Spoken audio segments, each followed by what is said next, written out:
శాస్త్రములను గౌరవించేవారుండరు. పూర్వాచారములు అన్నియూ నశించిపోవు. సూర్యచంద్రాది గ్రహగోళములు గతులు తప్పిపోయేను.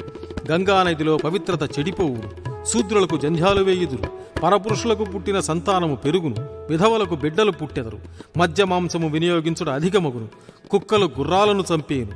కార్తీక బహుళ ద్వాదశి నాడు ఉత్తర దిక్కున 4 ముఖాలు కలిగిన చుక్క పుట్టి 25 వారాలు ప్రకాశించేను. అప్పుడు కన్నడ దేశానికి కరువు వచ్చును. తిరుపతి వెంకటేశ్వరుని కుడిభుజం అదిరేను. కాళహస్తీశ్వరుని సముఖాన ఉన్న ద్వారపాలకులు ముహూర్త సమయాన గృద్దులాడేరు. భూమి కంపించేను. గోదావరి యందు ఉదకము 12 దినాలు సమసిపోయి ఆవల ఉప్పొంగి పల్లె పట్టణాల ముంచేను. ఋతువులు గతులు తప్పేను. భూతగ్రహ బాధలు పెరిగేను. దేవతల మహత్తులు తగ్గిపోయేను. నా ఈ కాలజ్ఞానమును భక్తితో శ్రద్ధతో విని నన్ను పూజించిన వారికి మోక్షము సామీప్యమును ఉండేను.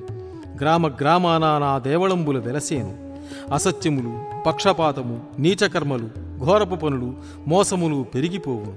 తెలిసి కూడా తప్పు చేయువారు, వేదములకు శాస్త్రములకు ద్రోహము చేయువారు, పంచమహాపాతకములు చేయువారు పెరిగిపోవుదురు. పెద్దలను గురువులను ఎదిరించెదరు.